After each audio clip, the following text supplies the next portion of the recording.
Hello, it's your Commodore here, Ty Coles, talking you to another Star Trek Discovery review. This one will be Season 2, Episode 9, Project Daedalus.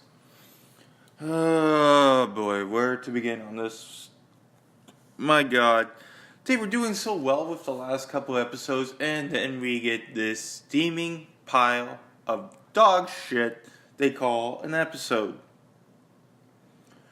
Okay, so we start off with everyone's favorite admiral, Admiral Commodore, because that's the only admiral that seems to do anything in Starfleet.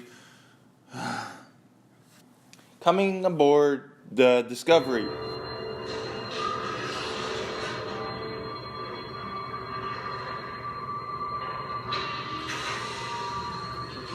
Scans on my end were negative. I don't think anyone tracked me here. Our scans were clear as well, Admiral Commodore. She needs to talk to Spock and question him about what happened on Starbase 5. Begin. State your rank, position, and assignment. My rank is Lieutenant, and I'm a science officer assigned to the Starship Enterprise. Lieutenant Spock, do you intend to be truthful with me today? So she begins questioning Spock. Then we cut away to Burnham talking to Peck, and Burnham saying how she believes Tyler is innocent and he would never do anything to sabotage the ship, blah, blah, blah, blah, blah.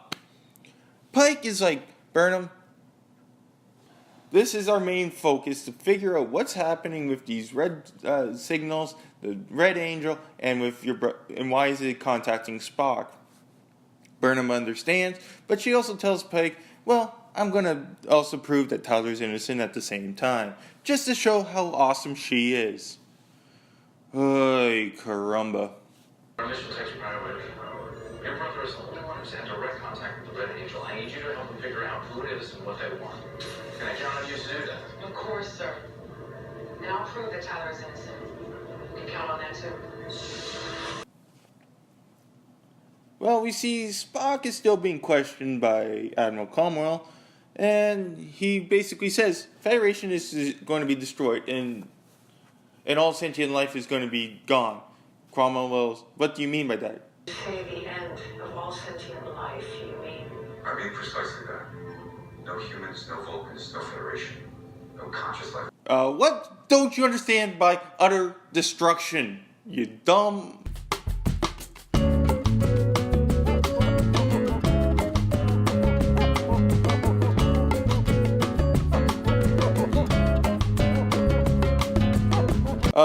And the Admiral's test proves that Spock was telling the truth, but yet she still has her doubts and shows Spock killing the people at the starbase, which we know is untrue because we saw Spock's very memories the episode before, but she's like, well, the source codes were verified.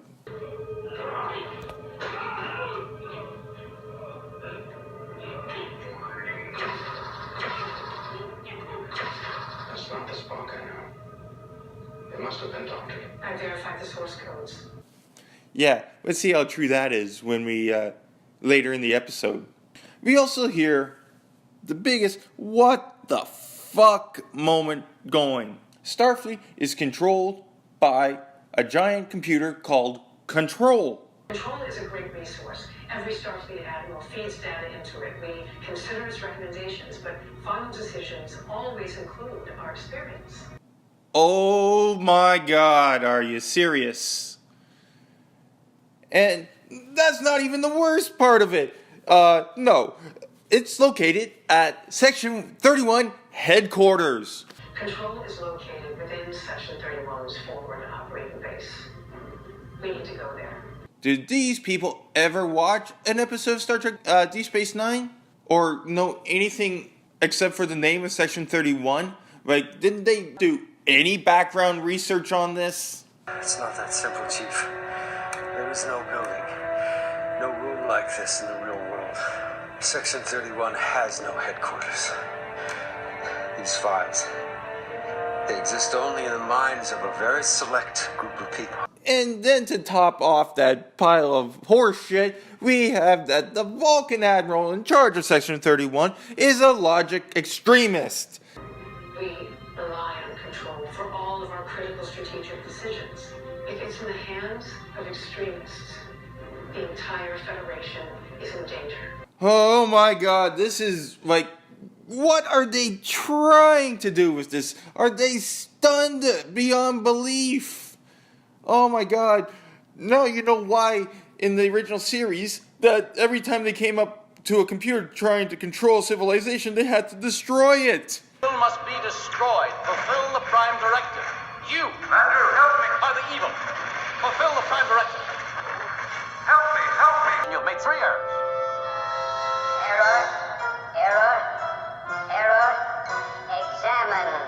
You are flawed and imperfect. Execute your prime function. I shall analyze error.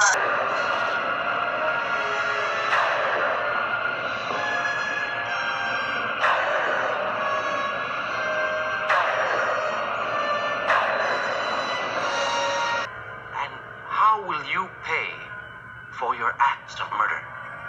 This unit must die.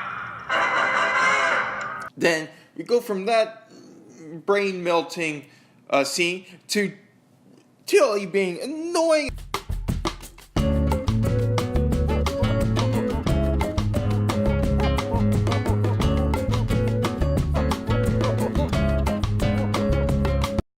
Then we finally get to the true aspect of this whole episode. That robot chick is trying to fulfill her mission, which the probe gave to her a few episodes ago. But we also learned that robot chick is actually human, that must have suffered some catastrophic accident, so she became an augmented human cyborg. We're married to each other. He is officially Albatross. Apology.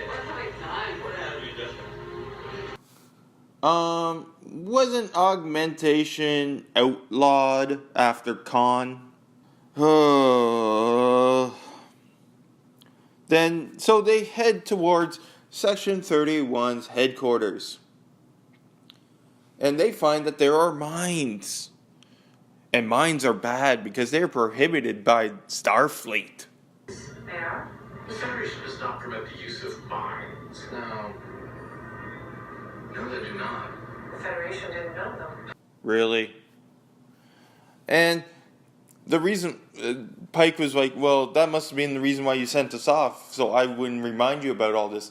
And the Admiral's like, no, we sent you there because we were afraid that we're going to lose this war, and we wanted the best of Starfleet to survive, which was you, Pike. We wanted the best of Starfleet to survive. And as this conversation makes clear, that was you and all you represent.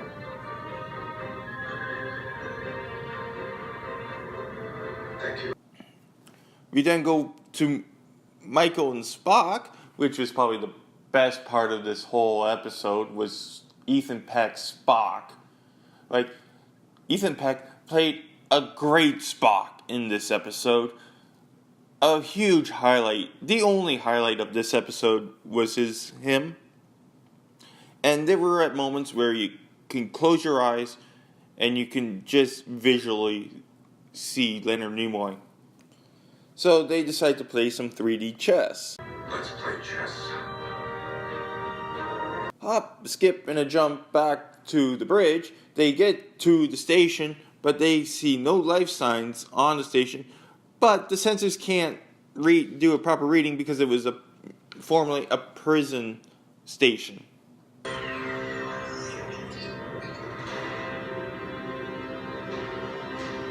If we go back to Spock and Burnham playing their chess game, Spock seems to be deliberately losing. The next logical move would be for your take my pawn.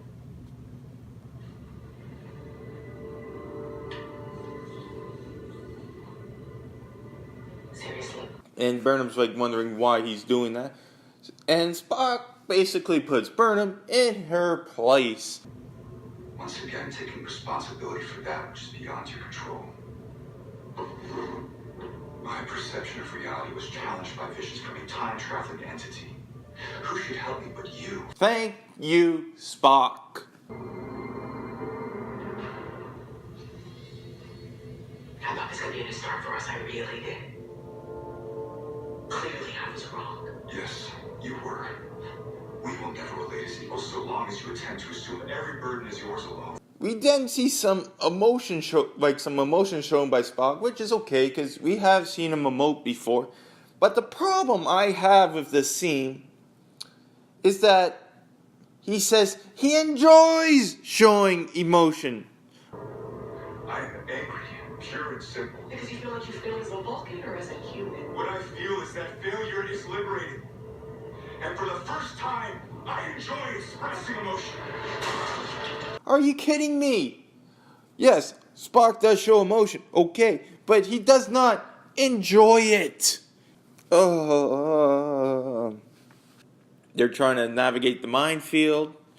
Too bad they didn't have these mines back in the Dominion War. That could have really helped, especially around Deep Space Nine and all the installations.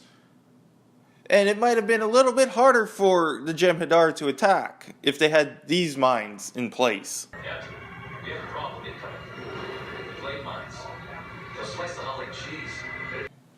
We get a cool scene with Spock and Stamets, and then the remaining bit of the show takes place on the station. And without even whipping out a tricorder or anything, Burnham realizes that there's frozen blood floating around. That's frozen blood. Well, that can't bode well. Oh my god. So another skill that Burnham can do is she can identify any floating liquids with just a mere look at them. So they managed to restore the gravity and the life support, and they see there are 4 dead bodies, and those 4 dead bodies are the 4 admirals of Section 31, and which have been dead for about 2 weeks. One of them being the Vulcan admiral. Captain, we have a problem.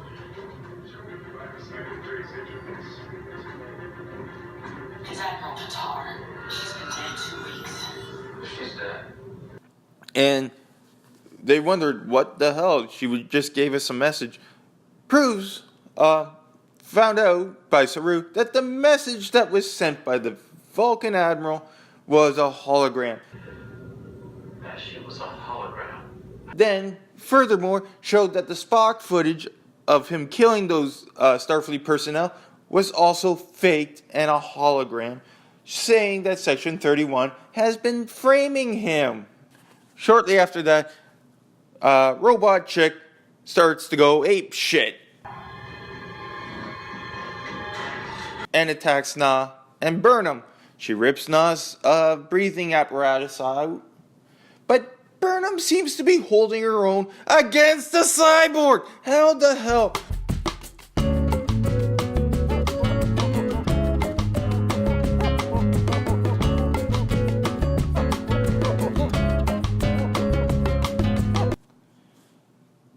Then we have Tilly trying to help Robot Chick with the power of friendship. Ariam, hi, it's Tilly. Just a friendly reminder that you saved every memory you ever had with me. I think that's because you adored me. And I adore you. Robot Chick gets locked into the airlock and is telling Burnham to flush her into space because if she doesn't, she will kill her and then destroy the Discovery. Burnham, being Burnham, must try to save her, despite being ordered by Captain Pike and being told by Spock and everyone else to flush her into, blow her out into space. Burnham cannot do it. She wants to show that she's right and save Robot Chick. Michael, stop.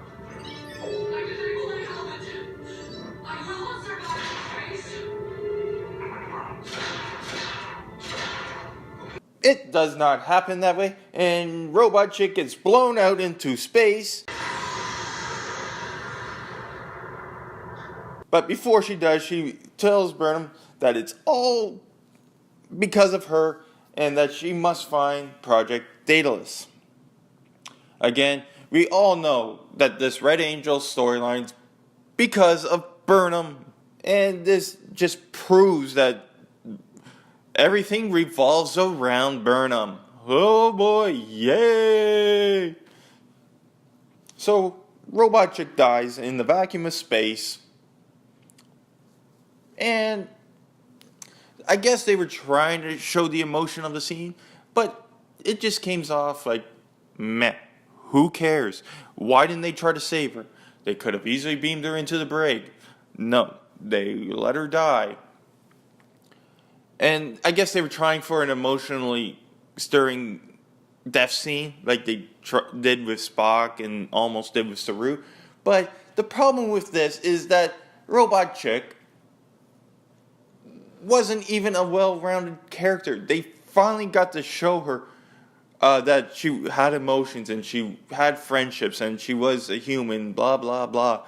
But too little, too late. If they decided to introduce these characteristics to her in prior episodes instead of just focusing on Burnham, then maybe her death would have had some impact instead of just having her stand around like a prop for a season and a half, and then all of a sudden giving her emotions and feelings and friends and all that stuff. Well, I just did not care for this episode. And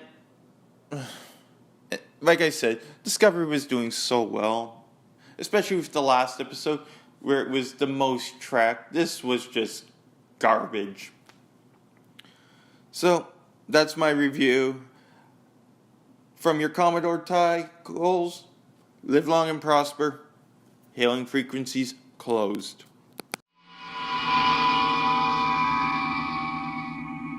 Thank you for watching the video from Commodore TIE.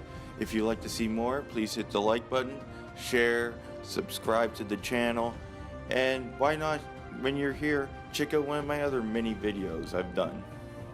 Live long and prosper. Hailing frequencies closed.